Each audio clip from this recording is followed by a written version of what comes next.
a necessidade de compartilhar com Ele tudo. Aquele momento onde ele encontra o mestre não como alguém distante, não como alguém que é superior, mas como alguém que se faz igual, alguém que ama, e alguém que mesmo sendo Deus e se mostrando altamente grande, por mais errado que isso possa ser no português, ainda assim, se mostra pequeno e humilde. Confiança, amizade. Queria convidar os irmãos a abrirem comigo em João, capítulo 20. Nesse momento da vida de Cristo, ele já foi traído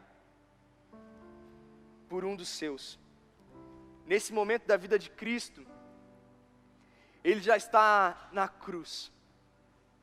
Já foi tirada a sorte com suas vestes. Ele já foi humilhado e cuspido. Nesse momento ele já está pendurado no madeiro. Nesse momento ele está diante do olhar daquela que é a mulher que provavelmente mais o amava naquele lugar. A sua mãe. E quem é pai, quem é mãe, eu que nem sou, quando olho um amigo meu sofrendo muito, alguma dor ou algum machucado, já fico sem saber o que fazer. Aquele sentimento de agonia de não poder ajudar, aquele sentimento de agonia de saber que você não pode trocar de lugar com a pessoa pela dor. Eu imagino a sensação de Maria, ao estar na beira e na frente de todos os outros que gritavam, humilhavam seu filho, enquanto ele estava preso em um madeiro, de uma maneira deplorável.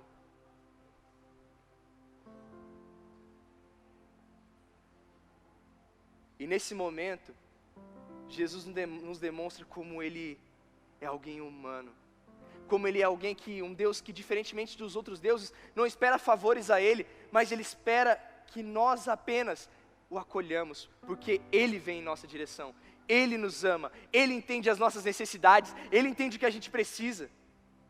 E naquele momento onde uma mãe vê seu filho sendo crucificado, Ele olha para ela e a consola, dando outro filho e dando alguém para cuidar dela. João, capítulo 20, versículo 25. Desculpa, gente. 19, 25. Perto da cruz estavam a mãe de Jesus, a irmã dele Maria, esposa de Clopas, Maria Madalena. Quando Jesus viu sua mãe ali, ao lado do discípulo a quem ele amava, disse-lhe: mulher, esse é seu filho. E ao discípulo disse: esta é sua mãe. Daquele momento em diante, o discípulo a recebeu em casa. A amizade é uma coisa muito importante. A confiança é uma coisa muito importante. Nesse momento, Jesus olha a necessidade da mulher que provavelmente foi a mulher que foi mais próxima dele durante a vida. Aquela que foi escolhida por Deus por ser cheia de graça. Aquela que o amamentou e aquela que fugiu com ele para o Egito, que voltou para Nazaré, aquela que sofreu suspeitas de ter traído seu noivo, aquela que ficou em desespero quando ele sumiu, mas aquela que acompanhou seu ministério de perto, porque ouviu um anjo falar que ele era o Messias esperado. Agora essa mulher que depois de anos e sonhos e propósitos, olha seu filho numa cruz. E Jesus, como sempre, não olha para a situação em que ele está, mas olha para o coração daquela mulher. E quando seus olhos cruzam com o dela, entende a necessidade dela naquele momento. A frase que nos guiará hoje é essa: o lugar da mais profunda dor esconde a possibilidade da maior autenticidade possível, porque diante da luz da verdade, todos são de fato o que são. A primeira lição que eu tiro desse texto é que a responsabilidade é algo que você tem ou não tem. Naquele momento, Jesus Cristo ele entende que era a responsabilidade dele, segundo a cultura judaica, cuidar de sua mãe depois da velhice. Nesse momento, seu pai já havia falecido. Nesse momento, ele era o filho mais velho. Nesse momento ele entende e olha que pela sua responsabilidade ele deveria cuidar daquela mulher. E ele vê essa mulher em um estado de sofrimento e dor. Mas ele não vê só ela. Ele vê também alguém com quem ele compartilhou a sua vida. Ele vê alguém com quem ele compartilhou momentos íntimos. Ele vê alguém que era capaz de deitar em seu peito e ouvir as batidas do seu coração durante um jantar. Ele vê um amigo em quem ele confia. O discípulo que em nenhum momento deixou. Quando o prendem, ele o acompanha. Quando o julgam, ele o acompanha. Quando o crucificam, ele o acompanha. Assim como aqueles 2 homens no rapel, é esse momento onde nós vemos João. João, por muitos momentos, teve que ser a pessoa que estava na corda. João, por muitos momentos, teve que ser a pessoa que estava pendurada, confiando que Jesus iria o segurar. João teve que, por muitos momentos, entender que aquilo que o mestre mandou era aquilo que deveria ser feito e aquilo que deveria ser seguido. Mas nesse momento, o mestre dá um momento de confiança para ele e fala: João, agora quem vai segurar a corda para outra pessoa é você. Segura a corda para minha mãe. Responsabilidade, ou se tem, ou não se tem. Eu estou fazendo academia, por mais que não pareça. Mas o meu instrutor de academia, ele é crente. E ele está na correria agora da vida dele, porque ele está montando uma outra academia e está construindo a casa dele. E direto ele atrasa no momento onde eu tenho que chegar para treinar. E ele tem uma perspectiva toda diferente de treino, onde ele tem que acompanhar cada momento do nosso treino. E ele faz uma academia resumida. E ele faz com poucas pessoas porque ele quer acompanhar todo o treinamento das pessoas. Ele gosta desse calor humano, sabe? Mas teve um dia que eu estava muito atrasado, eu ia ter aula à noite, ia ter que trabalhar na janta, lavar panelão. E ele mandou uma mensagem falando: cara, eu não vou poder chegar às 4h30, eu vou ter que chegar às 5 horas. Nesse momento, quando você está com muitas coisas para fazer, como é que já fica o seu coração quando alguém atrasa com você? Foi assim que ficou o meu. Eu fiquei bem assim: nossa, vai atrasar de novo. Mas daí eu cheguei lá e fui conversar com ele. Cheguei, tive que fazer um treino mais rápido, e durante o treino a gente foi conversando e dividindo, né, como estava sendo o nosso dia. E ele me falou: cara, me perdoa, porque de verdade eu queria ter chegado no horário, mas hoje era aniversário do meu filho, e eu tinha uma responsabilidade de cuidar da minha casa e passar esse momento com ele. E daí a minha cara de pessoa que estava toda adiantada, toda querendo que ele chegasse no horário, vai para onde? Porque eu só sabia sentir vergonha, porque ele foi responsável. Diferente de mim, que naquele mesmo dia, deixei para fazer um trabalho das 10 às 11, porque eu sabia que dava tempo. Deu, graças a Deus. Ele foi responsável. Ele sabia que a responsabilidade dele com a família era muito mais importante do que a responsabilidade dele com o cliente. E se por um acaso eu ficasse magoado por ele atrasar meia hora e ele perdesse aquele cliente, ele sabia que a família dele, ainda assim, era mais importante do que aquele cliente. Porque esse mês eu vou embora. Acabo o meu treino, eu volto para São José, eu me formo e não vou treinar mais com ele. Mas quando ele chegar no céu, Deus não vai cobrar ele pelo tempo que ele me treinou. Mas Deus vai cobrar ele pelo como ele foi um sacerdote no lar. Responsabilidade, ou se tem, ou não se tem. É isso que Cristo nos demonstra. Que no momento de maior sofrimento dele, o que ele luta é pela responsabilidade. O que ele luta é por entender que ele tinha responsabilidade para com aquela mulher e ele não podia deixá-la perdida, desolada, mas que ele tinha que cuidar dela. Jesus Cristo naquele momento, ele se preocupa com as suas responsabilidades. Eu não sei vocês, mas quando eu estou com dor, dificilmente eu me preocupo com alguma coisa senão a minha dor. Muitas vezes eu não me preocupo nem com a minha vida de santidade, porque dependendo do machucado, eu vou xingar, não vou xingar um palavrão, mas eu vou falar coisas que eu não deveria falar. Falar que droga, sempre acontece isso comigo. Enquanto Jesus Cristo está no momento de maior dor e que eu imagino que eu nunca vou sentir dor igual, nem equilibrada, nem parcialmente parecida. Com cravos nas suas mãos e nos seus pés, com suas costas em carne viva depois de ser chicoteado. Eu imagino que aquela dor deveria ser imensa, mas ele olha para os olhos de sua mãe e se preocupa com a dor dela, porque era a responsabilidade dele fazer isso. Mas essa não é a única lição que eu tiro do texto. A segunda lição que nós tiramos do texto é que amigos são aqueles que ficam quando todos se foram. Se você prestou atenção no que eu falei logo no começo, João ele estava em todo momento desde a traição de Jesus. Ele acompanhou os guardas que o prenderam, ele acompanhou o julgamento, mesmo que ele não fosse bem-vindo naquele lugar, ele acompanhou provavelmente o momento de tortura de Cristo e estava lá na crucificação. Enquanto todos os outros discípulos, não. Enquanto João estava lá dentro, se preocupando se seu mestre ia ser julgado, culpado ou não, Pedro estava lá fora, negando Jesus 3 vezes. Amigos são aqueles que ficam, mesmo quando ninguém está lá. João se demonstrou não apenas um discípulo, João se demonstrou não apenas alguém que seguia e aprendia com o mestre, mas João se demonstrou um amigo. Porque quando todos os outros o abandonaram e se esqueceram daquilo que ele havia ensinado, João colocou em prática. João entendeu que mesmo correndo risco de vida, valia mais estar apoiando o seu mestre e estar com ele, do que correr e fugir. A ponto de nós vermos João ao lado de Maria.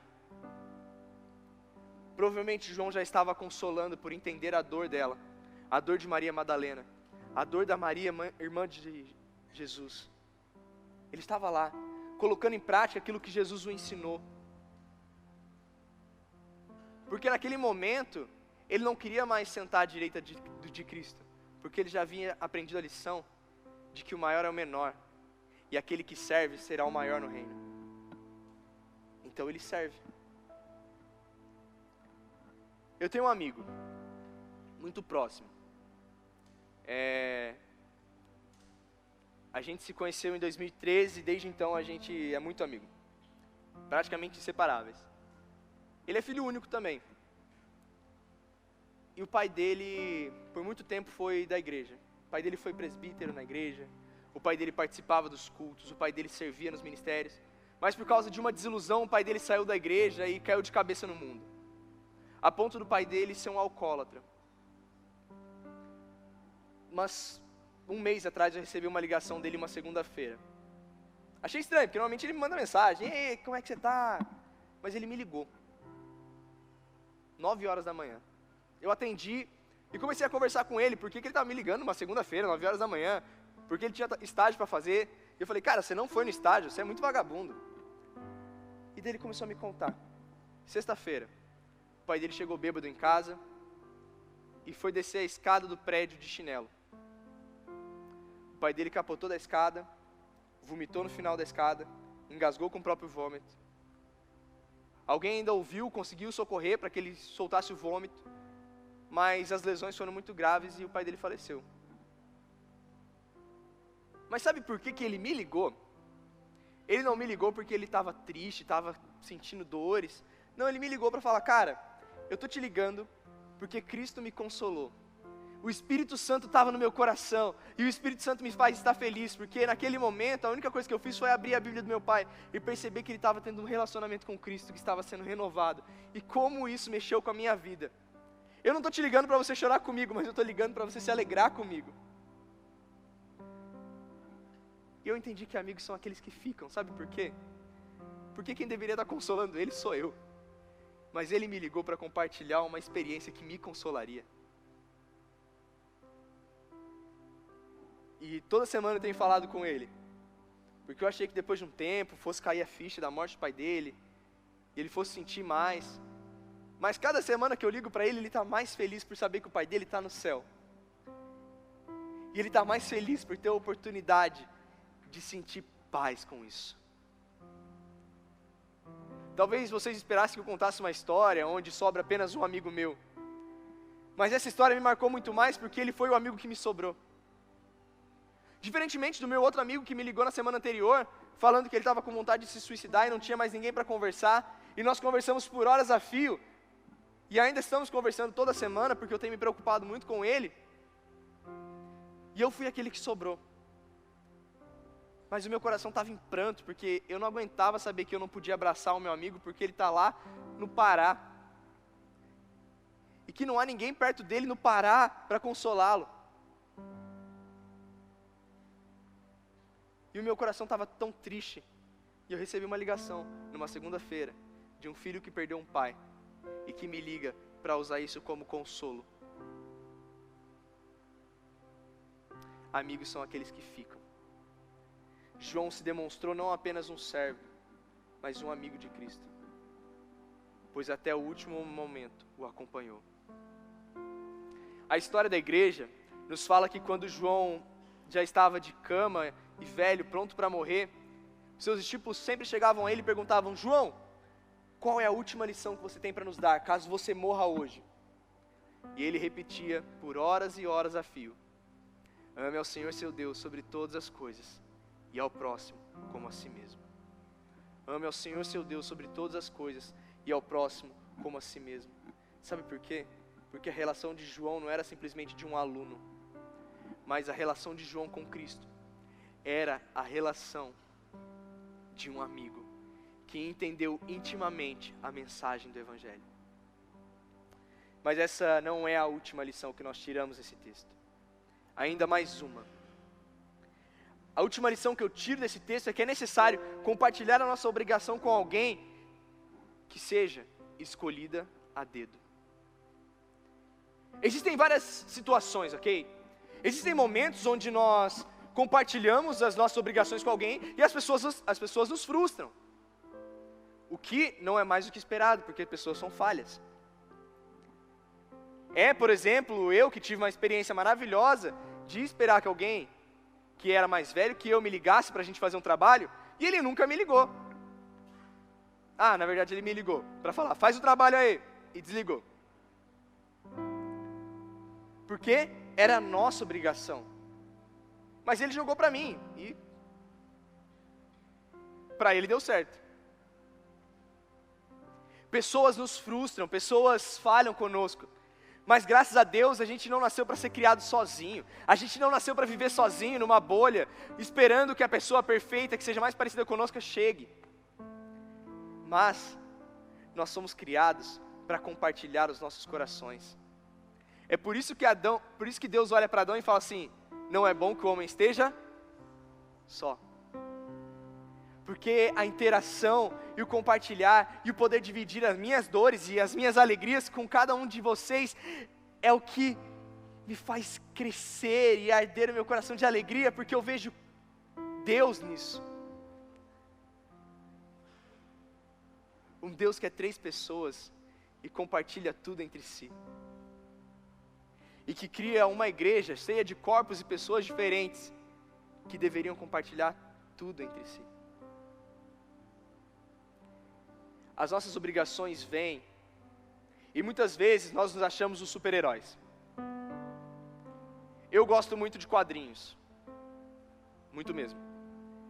E por anos eu lia quadrinho e eu gostava muito do Batman, porque o Batman, ele era um super-herói que atuava sozinho.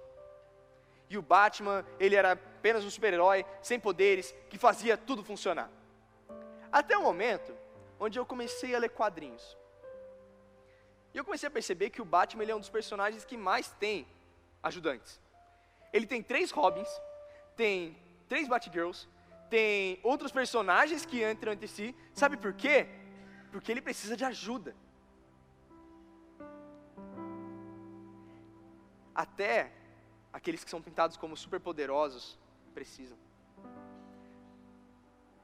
Muitas vezes nós achamos que conseguimos levar todas as nossas dores e todas as nossas dificuldades sozinhos. Nós achamos que isso aqui é responsabilidade minha e eu não vou compartilhar com ninguém. Você e seu filho já não estão conversando há meses, mas isso aqui é responsabilidade minha, que sou sacerdote do lar, e eu não vou procurar o pastor para pedir ajuda. E eu não vou procurar um amigo para pedir ajuda. Você e seu chefe já não se entendem mais, e o seu chefe está quase na beira, não de te demitir, mas de te processar. Mas não, isso aqui é responsabilidade minha. Eu vou resolver sozinho. Deus coloca pessoas extremamente capazes. Deus coloca pessoas com um coração ao qual nós podemos, muitas vezes elas não vão conseguir nos ajudar. Porque assim como eu não posso esticar a minha mão e pegar a mão de cada um de vocês, porque eu tenho limites, assim os seres humanos são limitados. Mas muitas vezes dividir o peso com alguém que simplesmente vai colocar o joelho no chão e orar pela gente, já faz toda a diferença para nossas vidas.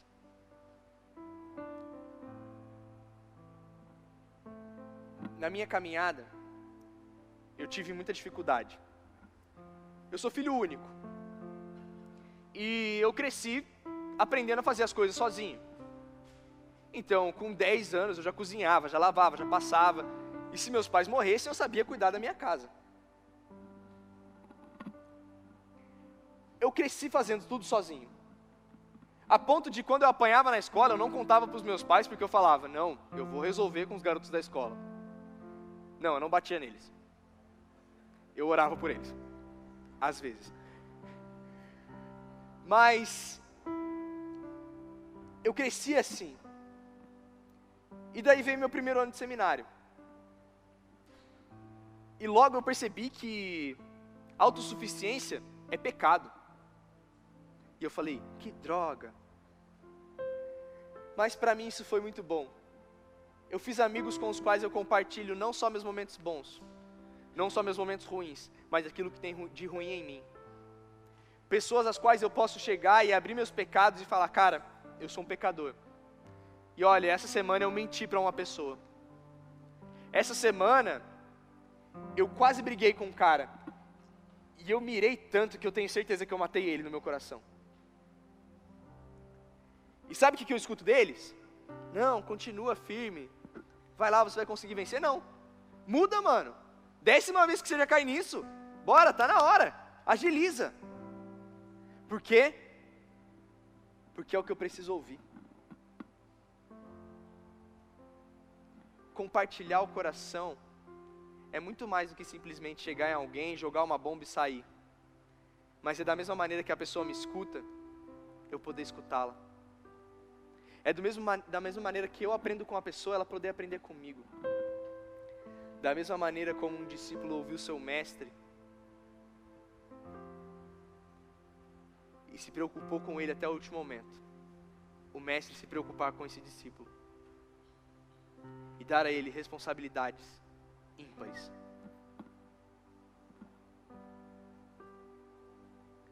Jesus olha para João e não vê mais um, mas ele vê um amigo com quem ele está disposto a dividir a sua vida. E é por isso que o Evangelho de João é tão lindo. Porque provavelmente esse Evangelho foi escrito anos e anos e anos depois. E João ainda conseguia se lembrar dos detalhes de quem o Mestre era.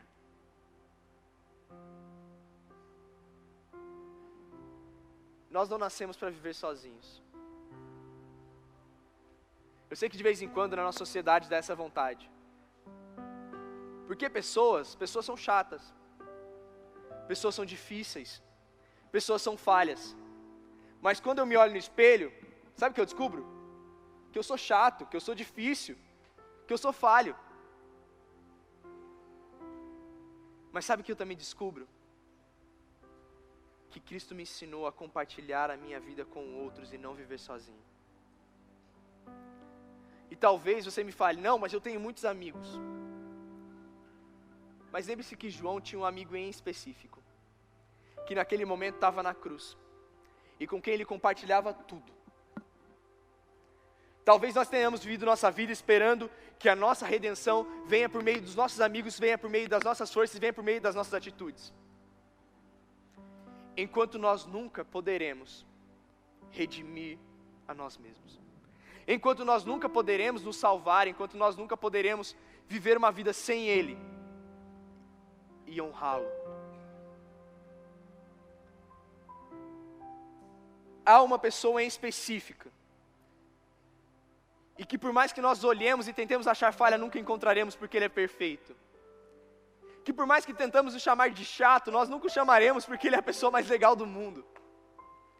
Por mais que falemos que Ele é incompatível com a nossa personalidade, o problema está em nós, não nele.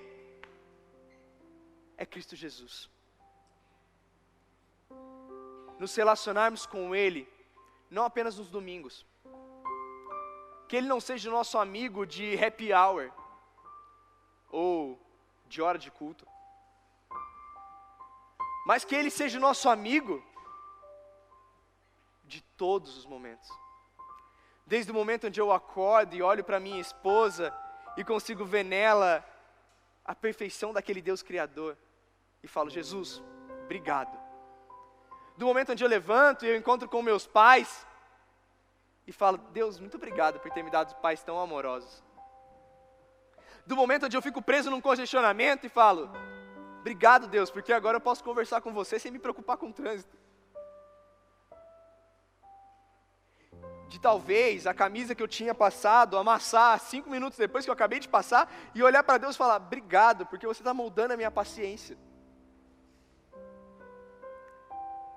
E em tudo que eu fizer, em tudo que eu for, eu ver aquele que é o meu amigo, que leva os meus pecados para a luz, para que eu mude eles, e que pelo qual eu caminho em todos os meus outros relacionamentos. Porque de verdade, sem Jesus eu seria um péssimo amigo. Sem Jesus eu seria um péssimo filho. Sem Jesus, e assim espero, eu seria um péssimo pai quando for pai. Eu seria um péssimo marido. Eu seria um péssimo empregado. Eu seria um péssimo amigo. Mas com Jesus, eu posso refletir aquilo que Ele é nos meus relacionamentos. E por causa disso, ser bom. Não porque eu sou bom, muito pelo contrário, mas porque Ele em mim é bom. Enquanto cantamos essa canção, se você tem vivido a sua vida simplesmente para você, se você tem vivido a sua vida de maneira egoísta e egocêntrica, se você tem vivido a sua vida solitário, que você possa colocar o seu coração diante de Cristo e falar, eu preciso da sua amizade. Eu não quero te ver como alguém distante, mas eu quero te ver como um amigo em que eu reclino o peito e escuto as batidas do coração. Em quem pelo olhar eu posso saber o que sente. Em quem pelo que eu escuto eu posso saber o que eu vou fazer daqui para frente. Porque Jesus Cristo é esse amigo que eu preciso. Que eu possa não viver a minha vida solitária, mas poder compartilhar Jesus Cristo em mim para os meus amigos, e poder compartilhar Jesus Cristo para os meus pais, e poder compartilhar Jesus Cristo para o mecânico que eu conheci agora há pouco. Porque o meu relacionamento com Ele me leva a me relacionar com os outros de uma maneira singular. Se você tem vivido uma vida para você, abaixe sua cabeça. E enquanto cantamos essa canção, coloque o seu coração diante de Deus e peça para Ele, para que você seja mais amigo dEle e para que você seja mais amigo dos outros. Amém?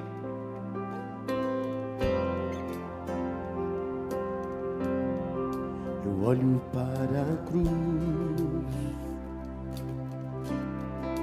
e para a cruz eu vou. Valeu, Mi. Se sofrer, participar, a sua obra vou cantar. Meu Salvador, na cruz mostrou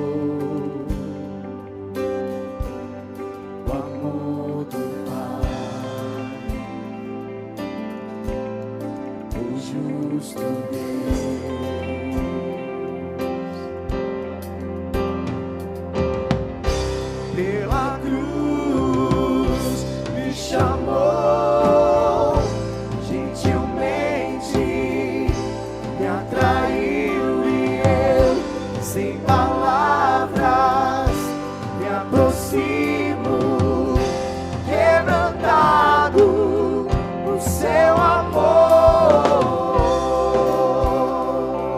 Que possamos agora nos colocar de pé. E como um só corpo, cantarmos essa que é a verdade da cruz de Cristo em nossas vidas. Aquela cruz que nos religa a Ele e que nos torna novamente amigos dEle. Merecida vida, de graça recebi, por sua cruz, da morte me livrou, trouxe minha vida. Eu estava condenado, mas agora pela cruz eu fui reconciliado.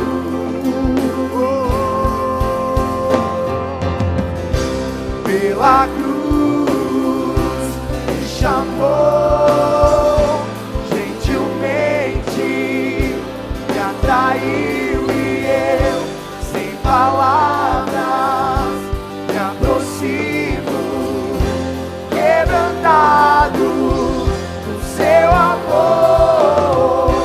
Pela cruz me chamou, gentilmente me atraiu e eu, sem palavras, me aproximo, quebrantado do seu amor.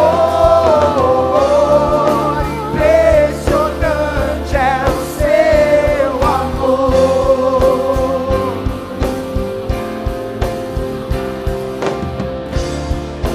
Me redimiu e me mostrou o quanto é fiel. Impressionante é o seu amor.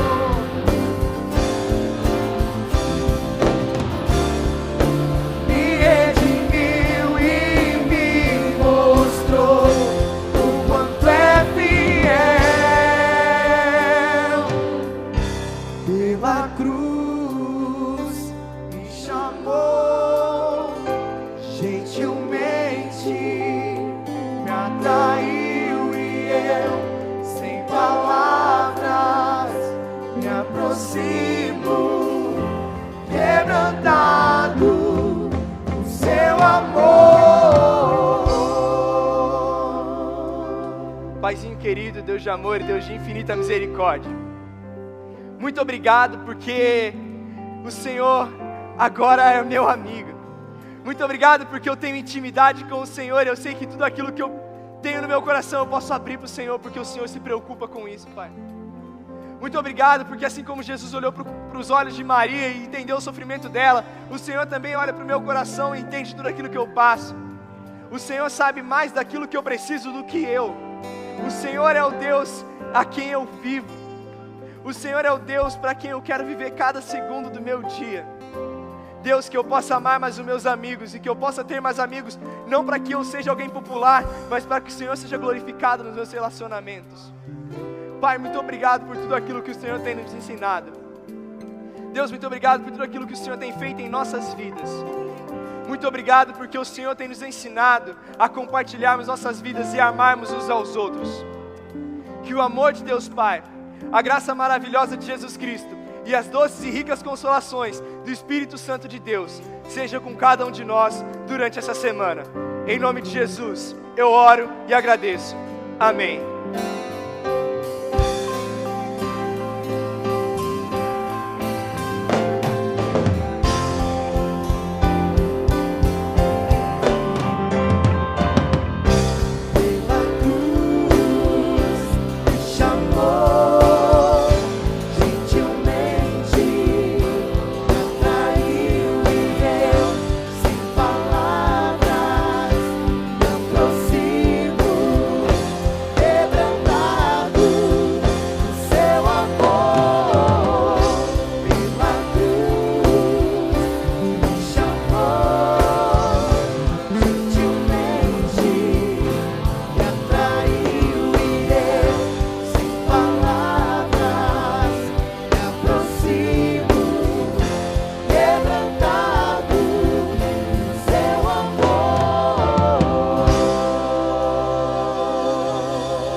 Eu gosto desse fone mais pra baixo. Tá? Porque ele traz um grave mais... Ô Lessa,